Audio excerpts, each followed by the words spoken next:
Welcome to Beyond the Press Release, a production of Gorcom, in which we take the time to speak with small cap executives about recent important developments at their company. With us again, I'm happy to have back-to-back James A. Briscoe. Amongst other things, he's CEO, president, and chairman of the board at Liberty Star Uranium. The company trades under the stock symbol LBSR. Now, last week we talked about Hay Mountain, and on the day of the interview, more news came out. I'm going to read that headline for you. Liberty Star submits drilling plan of operation to the Arizona State Land Department. Now, the company said this is another milestone in its efforts to begin drilling at Hay Mountain. The company submitted an exploration plan of operation for diamond core drilling to the Arizona State Land Department for specific sites on state land. So with us to talk about that, again, in layman's terms, and only the way he could put it, is Jim. Jim, welcome to the show. Thank you, George. Appreciate it. We had great response from the last broadcast, and I hope people find this interesting as well. Well, let's get straight to the questions, because that's what they're really here to listen to when it comes to me. Question number one, in the drilling plan of operation that you announced, you have a map of the targets.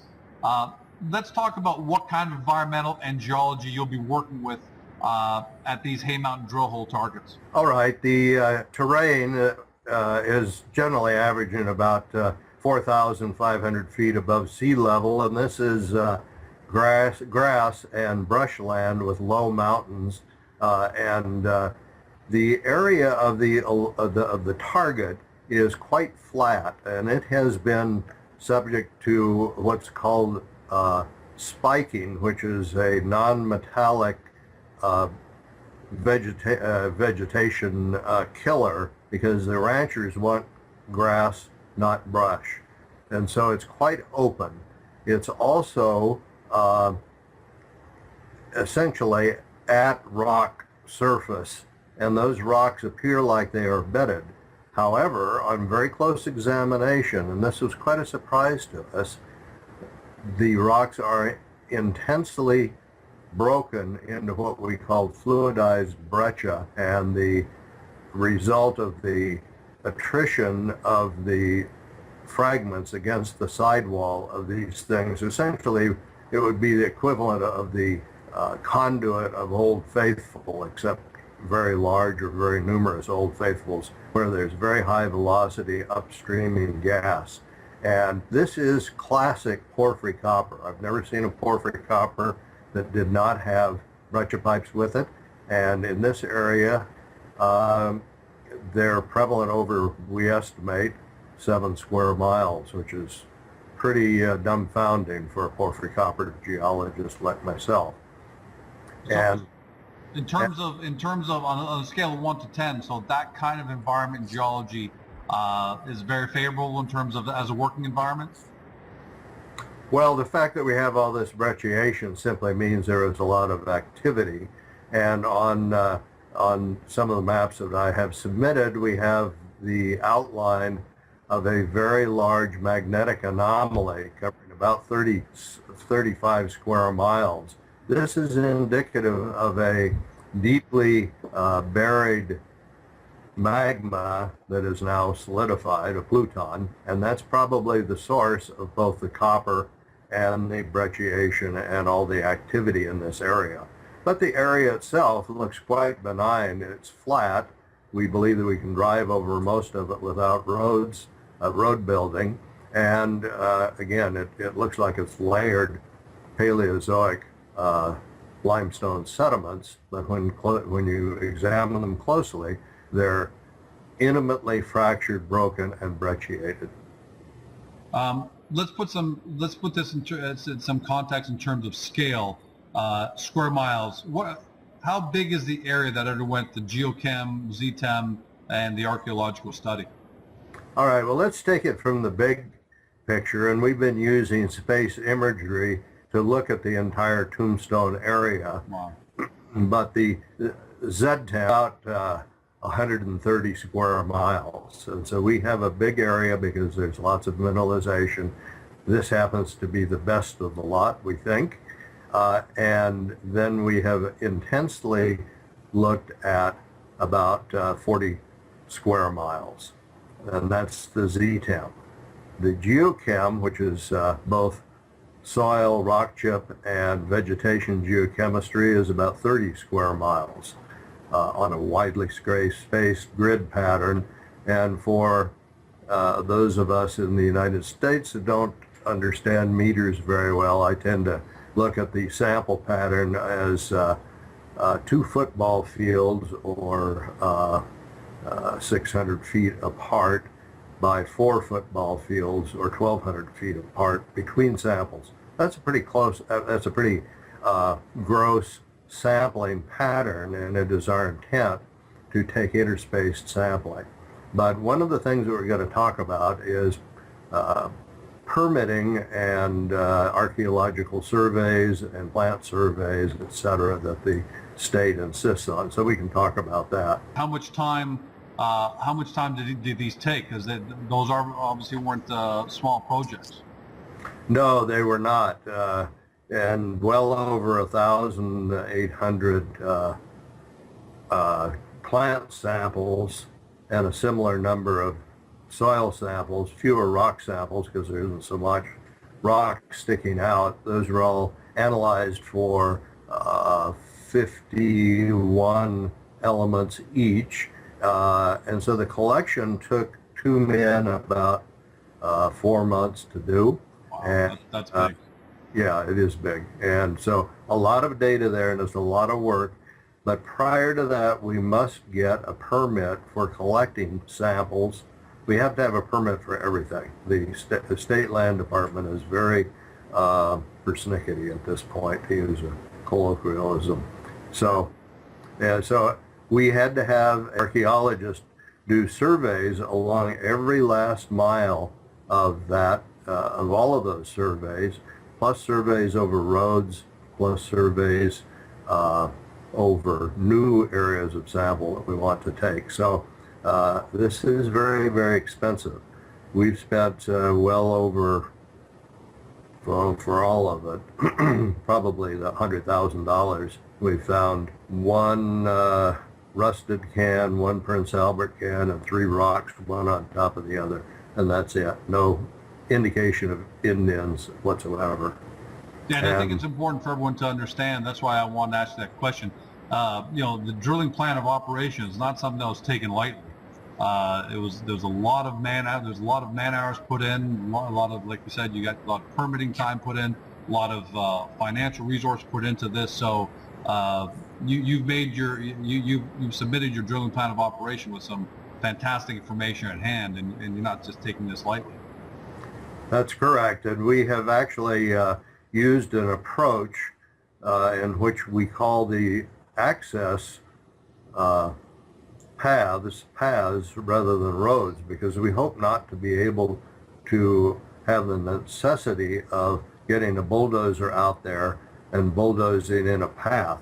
Most of this terrain is level enough that we believe that we can drive over it with either a tracked vehicle, and nowadays you can put tracks on a pickup truck, drill, anything, or even just a 4-wheel drive vehicle. Because we also, in addition to the archaeological surveys, we had to have an animal survey, and now we've got to have a plant survey to see what kind of plants are there that we're not going to destroy. But the paths are done so that we actually walked this with a GPS using what's called breadcrumbing, so that it recorded a spot every few meters, and then we would walk around where there was any vegetation. And so this, we think, will save us money in the long run by not destroying any, because the state land departments wants us to pay for anything that we've destroyed, even though the ranchers are destroying it every chance they get. So it's a little bit of an ironic situation. Jim, in our previous interview, you talked about the drill hole targets, and then in your announcement October 22nd, you offered 2 maps justifying the placement of the drill holes. So let's talk about how you got from ZTEM, I won't say it's ZTEM, but anyway, how you got from ZTEM overflights to specific drill hole targets. Well, all of this, George, is integrated together so that we have the soil samples, the rock chip samples, the very, very numerous and detailed plant samples. And the plant the plants are deep-rooted mesquites, and they are actually sampling perhaps as much as 4,000 feet below the surface. And this comes from data from the gold fields in Nevada. And then our ZTEM is the electromagnetics is sampling about 6,000 feet below the surface, and we think we see mineralization all the way that deep. Now, I should make the point that the mineralization seems to be continuous from near the surface all the way to that depth. And so the plant samples is telling us what elements are there, and the geophysics is telling us how deep.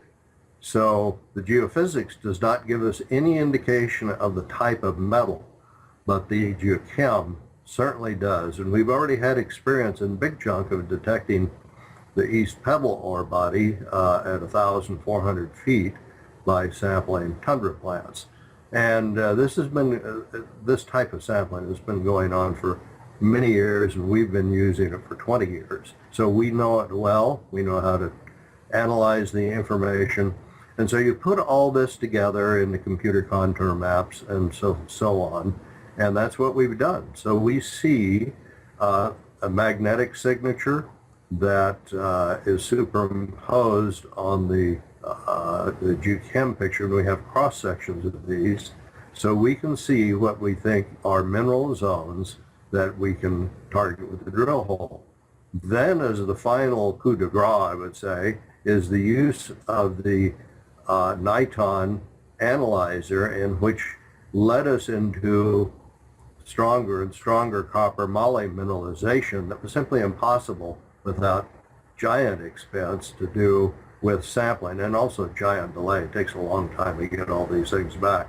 With the Niton, it takes 3.5 minutes, and then we look at it, and then we move over or go the direction that we think we need to go. And in this way, we discovered the outcrops of Dawson, which contained only iron oxide and copper carbonate, and this is an oxidation product of chalcopyrite, I believe, and that showed 22% copper and about plus 20% iron. So chalcopyrite is CuFeS2, and when it's oxidized, it's malachite, which is a complex carbonate, and iron oxide. That is massive mineralization similar to what was mined at Bisbee and Mission and Rosemont Camp and many other mines around Arizona and the Southwest. And it can only come from this kind of a high-grade deposit. And then with the geology, we determined that it was very much closer to the surface than we had imagined. And so these two outcrops are about 600 feet apart, and that's what we have targeted. And that's also why we must have diamond drilling, and I can enlarge on that if you wish.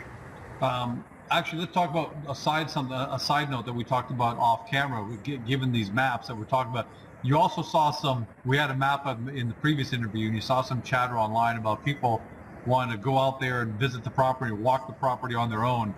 You had some advice and a suggestion for them. Well, first off, I have always invited people to contact me for a personalized tour at any point that we could mutually arrange it at a convenient time. And that's still ongoing. I'm still happy to take shareholders or potential shareholders out for a tour and show them, in addition, Bisbee and Tombstone and adjacent properties, and give them reasons why we're doing what we're doing. But all of this land is private land in one way or another. It is fenced off, it is locked, and you do not have the permission to go on that surface. And if you do, you're liable to be confronted in an unhappy way. So let me just say that it's not safe for just walking around enjoying yourself for a whole plethora of reasons. This is the first interview I've done where we get into some pretty great discussion about drill targets and at the same time fit in a PSA, a public service announcement, for the safety of everyone at home. One last question, and then there are going to be more questions as things progress, because obviously these webcasts are received very, very well. So we know a lot of you have a lot of questions, and we can't get to all of them, but we're getting to them in these nice bite sizes, and then we just keep the frequency coming. You've mentioned the solid removals unit before, and decided that it was important enough to include that as part of the plan you submitted because of its efficacy in terms of environmental efficiency. Tell everyone at home what it does and why you love it for Hay Mountain. Well, first we were asked by the state land department what we were going to do with the drill cuttings. Now, if you use a rotary drill, there's a lot of drill cuttings. If you use a diamond drill, you're only getting cuttings from the kerf of the bit. And so I never thought about cuttings. Are there any? Well, it turns out there is quite a bit.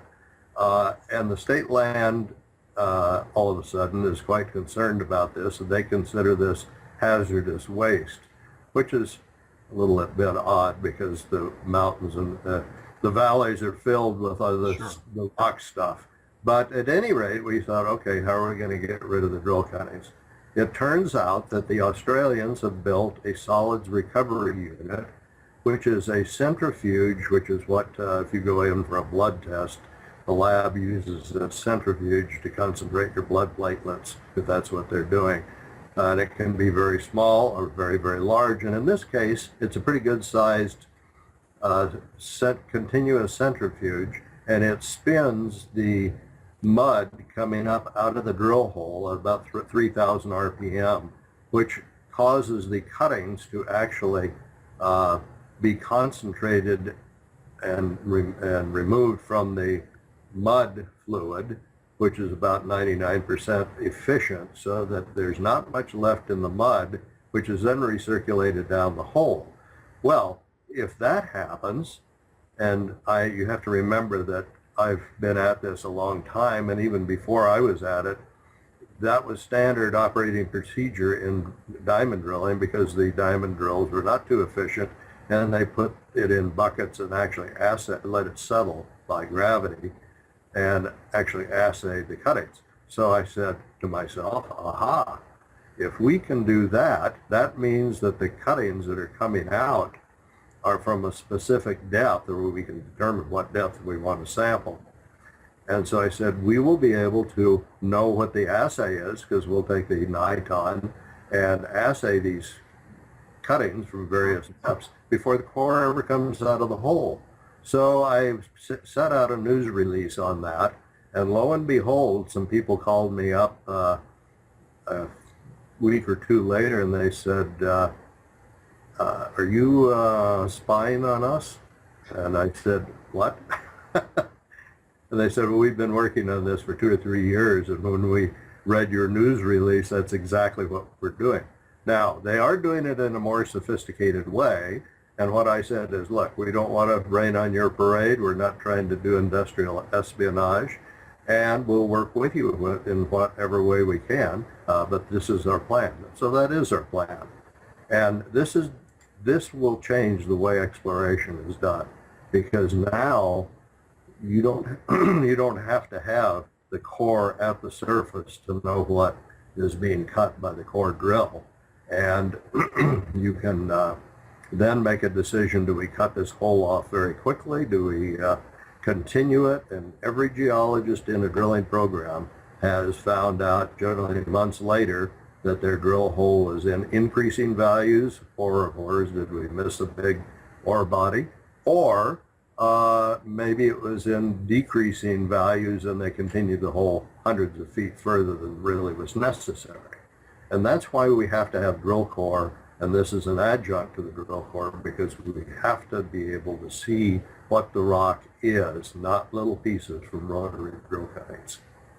Jim, I want to thank you for coming on here, taking the time to talk to everybody, give us a great layman's overview and some great deep drilling, pardon the pun, into the thought process that went around the plan of operation that you submitted to the state. I think everyone at home, both investors and prospective investors, enjoy this, but more importantly, get a lot of great information out of them. So we're going to keep this coming for everyone who's watching this. We're going to keep these coming and make sure that that you all get Jim's thoughts firsthand. Thanks a lot, Jim, for doing this. We appreciate it. Thank you, George. I enjoyed it, and I think our shareholders will find it very useful. You've been watching James Briscoe. He's CEO, President, and Chairman of the Board at Liberty Star Uranium. The company trades on the stock symbol LBSR. You can find him on the web by searching Liberty Star Uranium, or at the end of the day, get over to Agoracom, watch previous interviews and information we posted about the company, and have good discussion with your fellow shareholders. And as always, post your questions and we'll get you your answers. Thanks for joining us, everyone. Have a great day, and we'll see you next time.